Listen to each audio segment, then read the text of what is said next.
What's up, guys? Spin Firearms here, back with another awesome budget comparison. As you all know, everything's expensive.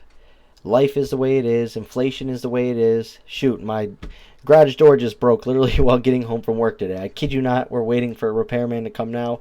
Have to buy a whole new door, that whole sort of thing. Life is not cheap.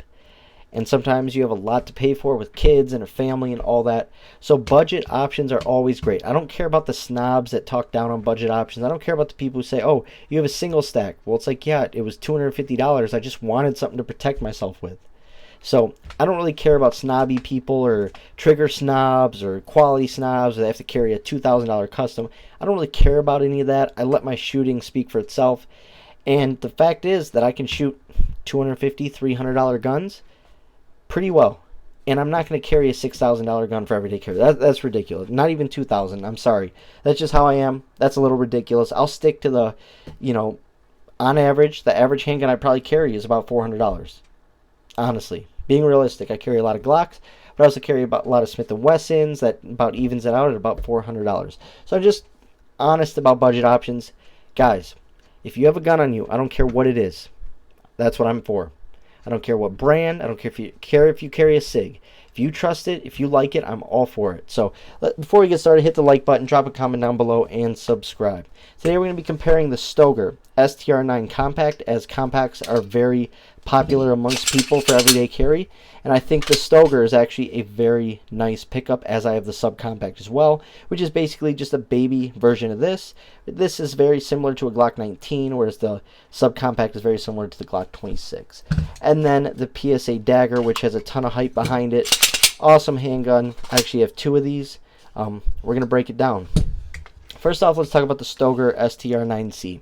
Now, someone actually got in the comments and told me that they knew a little bit more about Stoeger and about the machinery that's kept at their factories, and it's about as modern can be. Therefore, it allows them to machine and make parts and make firearms at a cheaper price while still keeping the quality up. For instance, Taurus. A lot of people won't even buy Taurus simply because of how many go back to Taurus, how many have issues, all sorts of stuff like that. Whereas something like a Stoeger, you don't really hear about people having much issues with them. They're not as popular. But still, I've never heard of anyone having issues with Stoeger.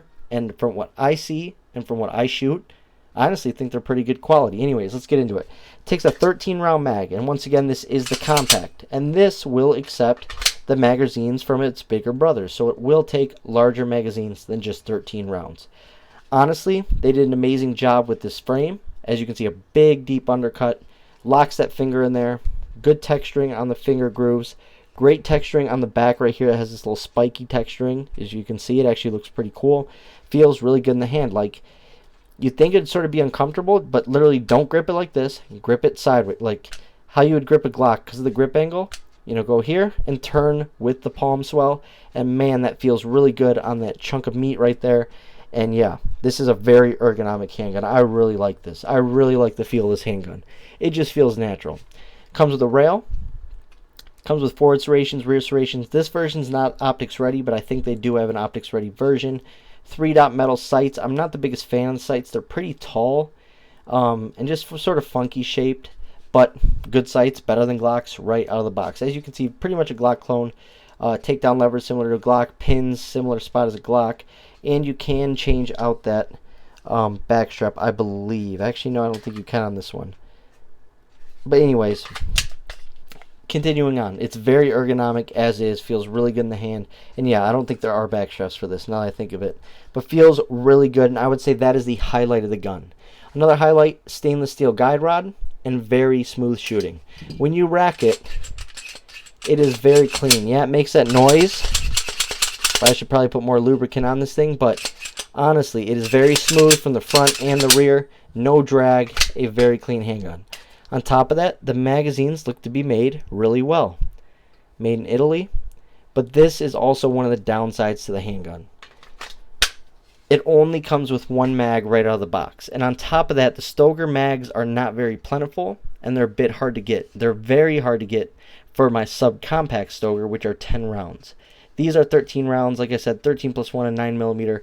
Pretty hard to find. Now, at first, I thought the finish was going to be trash, but it's actually really held up well. I mean, really held up well. Look at that. Look at that. I mean, there's little scratches and stuff, but that's nothing compared to, like, my PPS M2 is just destroyed, and I've only had it for like 8 months or a year. No, I think a year. Absolutely crazy. But this actually held up really well. Let's get into that trigger. It is a very Glockish trigger, but a better Glockish trigger. Reset. Very short, audible, tactile. First trigger pull again. Hit that wall. Little sponge. Go right there. If you saw it. There it was. Little sponge. And then that wall. But overall, hand doesn't move at all while pulling that trigger. It's a very clean, smooth trigger. Now here's a PSA Dagger. Basically a plain Jane version. The only thing that's special on this is the stainless steel or whatever. As you can see, the Stoeger has a shorter barrel by a little bit, by about 0.2 inches. And then up top, it's shorter, but there's less capacity. 15 plus 1 on the left, 13 plus 1 on the right, so they're about even. What I like about the Stoeger is it is shorter in the grip for when it comes to concealing. You're not stuck with this full-length grip.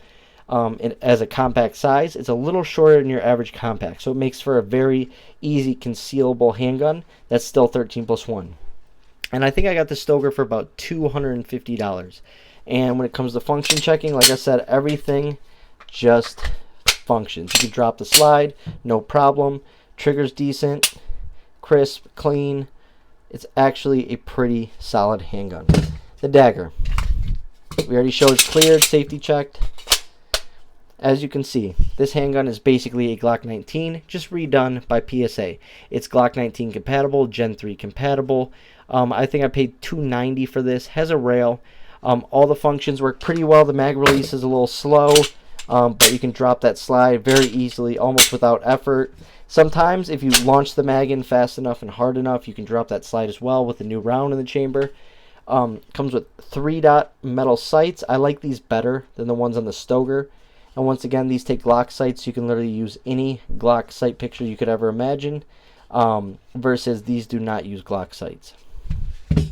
So you can have any sight picture on here you want. Ergonomics wise, I think the Stoeger feels better, but the Dagger feels really good. I think the Dagger feels better than, you know, maybe a Gen 3 Glock 19 even. It fits my hand really, really well. It has really good texturing around it too. Maybe a little light on the aggressiveness, but overall it feels pretty good in the hand. Texturing wise, and shooting with a sweaty hand is no big deal. It's actually pretty decent. Similar takedown lever, different pin placement, but overall just a great Gen 3 clone. And we'll go ahead and get into that finish, slide, and stuff like that. The finish on the stainless steel one has actually held up pretty well. You can see a couple holster marks. Not much though. It's actually pretty dang clean. Couple scratches, but not a big deal. I really do like the finish on the stainless steel. Now I also have a Cerakoted green Dagger, and that finish is not as good. So I do recommend the stainless steel. It'd be cool if Stoeger did offer that, but they do not. Like I said, this is 15 plus 1, around $289 to $300. Now, ergonomics on point, like I was telling you about. Glock compatibility is where this shines. Unlimited magazine options. Magazines sold at every store across the country, firearm related, that are 15 rounds and up, that are 9mm from Glock, will run in this. The one thing I don't like about it is that trigger. It's not the worst. I'm not a trigger snob, but compared to that Stoeger, the trigger is pretty spongy. You go here, it's spongy, spongy, spongy, spongy. Then it's pretty predictable, and then a break. Reset, pretty short. Tactile, pushes out, so that only that first trigger is a little rough. But it's not bad at all. If you're actually like live firing, it's actually pretty clean and smooth. I've had zero reliability issues with either of these. Even with my other Dagger, not a single problem. With my other Stoeger, not a single problem. I think the Stoeger is a better built handgun, just being honest. It feels like it's better quality. I like the texturing better. I like the trigger better. I like the trigger guard. The finish is better on the Dagger. But they're very comparable handguns, very comparable. You get more magazines and have more options with this. Less magazines, less availability for magazines. But two awesome handguns nonetheless. Very similar in size, weight, width, that whole sort of thing. I prefer the Stoeger, but I love the Dagger as well. Hope you guys enjoyed the video. Thanks for watching.